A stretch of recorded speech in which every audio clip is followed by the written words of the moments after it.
spirit and guidance of the Twa, who were the dancers of the god Osiris. So here you can see this concept of controlling nature by the dwarf or the Twa or the pygmy was consistent here in America as well as in Africa.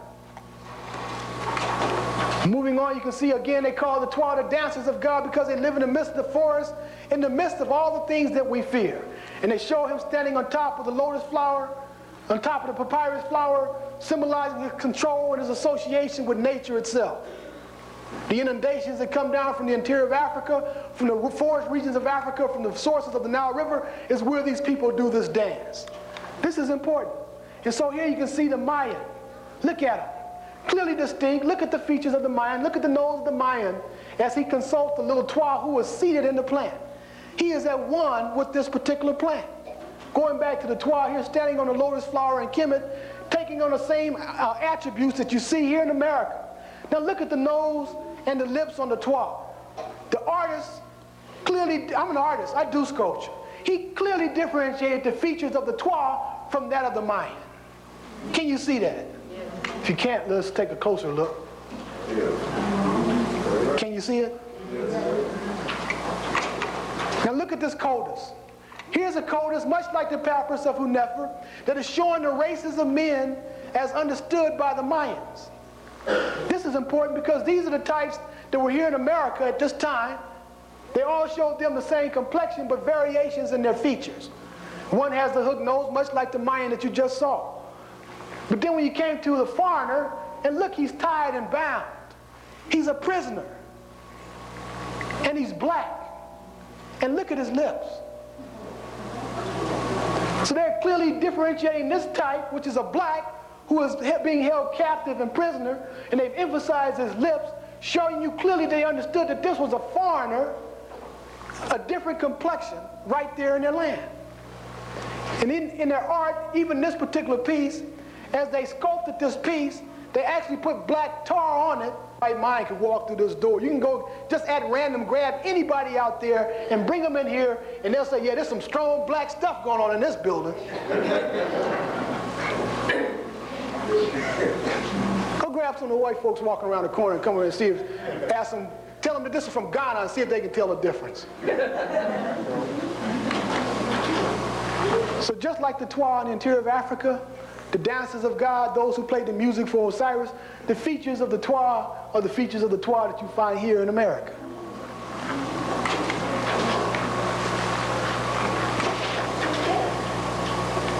Shown so many years ago, playing the harp, playing the music, doing the dance of God. In fact, they were so highly venerated that the Egyptians put them on the houses called Mamisi, which is the birth house of the gods.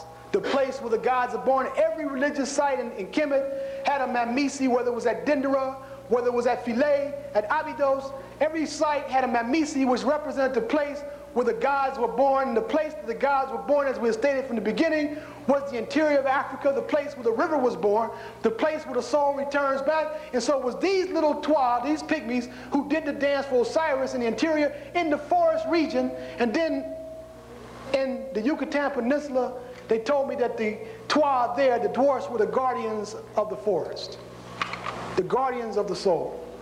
So when you see Disneyland sticking up Snow White and the Seven Dwarfs, you know where they're copying this stuff from here, right off the Mamisi houses here. See, all these traditions go into Europe by way of Africa. Snow White and the Seven Dwarfs. The pot of gold on the other side of the rainbow where the leprechauns is. The pot of gold is in Nubia, is in Ethiopia where the gold is. This is where the rainbow is. So these are St. Patrick who drove out the snakes. There are many books of Ritchie, Ancient and Modern Britons. J. Rogers, many of his works, he has cited these things. The traditions that come out of Africa that permeate throughout Europe. And so you find the same traditions permeating throughout the Americas, brought in at a time when the Africans were in conflict with foreigners, at a time that they were navigating, and at a time that a pyramid shows up in America, and you can't account for pyramids in any other place but in Africa. So you can see Bess Horus again, as Churchward calls it, the first god anthropomorphically depicted is the primitive human form of Horus in the form of a Twa here. Bess Horus, the elder Horus, holding in his hand the symbol of the lotus flower, symbol of water, symbol of the great river, symbol of birth, the birthing house again is associated with the Twa. And so you find in Mexico, even when you find that a dwarf has been born naturally in Mexico, he becomes associated with these guardians of the forest. And you can see him holding in his hand a cactus plant. Again, cactus, like the lotus flower, when you're in the desert, it represents what? Water. Again, the same kinds of symbology associated. Holding the lotus flower or holding the cactus, again in association with birth, in association with waters. All these parallels are too close. At what point does possibility become probability? As we read about this, in many ancient and surviving Indian cultures, dwarfs are considered miraculous beings of the earth and mountains, capable of transforming themselves from human into other forms, including sacred plants.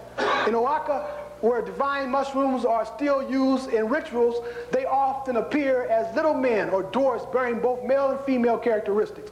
This particular piece dates back to 100 BC. Now that's important because when you look at, read Jomo Kenyatta's Facing Mount Kenya. When the Maasai and the Kikuyu came down from the mountain area to settle in the plains, the Twa were living there, which they call a Goomba, and these people, they said they were miraculous because they were able to disappear into the earth. So this characteristic of being the people of the earth and people of vegetation and resource, this was universal throughout Africa. And so again, you find it right here in America, in a place that there were no pygmies. As Gerald Massey writes in Ancient Egypt, Out of the World, talking about Ptah and his workers, his pygmy workers, hollowed out the underworld. Amenta was based upon the mind. It was a secret earth in which the treasures were concealed. So again, the Twa are always associated with the underworld, with hollowing out tunnels and being able to disappear. You know, in fact, I wish we had more time. I can't even tell you the story, but as we go on, we can see that the place that they lived in this particular forest was at the interior of Africa, at the dead center portion of Africa, in fact, on the equator, which they call Aker. Aker is where we get the word et, which means equator or equal. And so this place, Osiris could sit here at Ruwenzori, Kilimanjaro, the mountains of the moon as they call it, and peer over into the forest and watch the Twa do the dance of God. The pharaohs are in boats now, coming down the Nile in the boat. Their souls journeying back to come to rest in the land of reeds, the land of rushes, which is a great sud region filled with papyrus plants and thickets.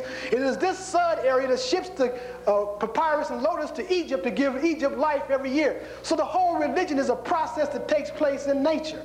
They saw the inundation process. The Egyptians said the Nile River came from heaven. It's the clouds. You can see Kilimanjaro, Mount Kenya, towering above the clouds. The clouds are pouring water from heaven into the valley here, creating the large inundation, sending the alluvium and topsoil 4,100 miles from Egypt and 3,700 miles from Ethiopia, bringing life to Egypt. The whole process of the religion is here, and all of a sudden you got some people in Mexico talking about some guardians of the forest, some little people, and they don't even exist over there. And then they tell you that these people came who founded their civilization from across the waters.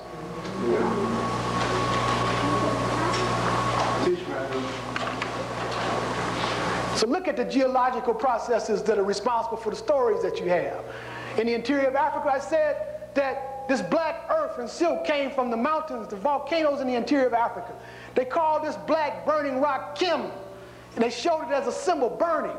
It was in this area that the volcanoes would go off and create, you know, volcanoes create the richest soil in the world.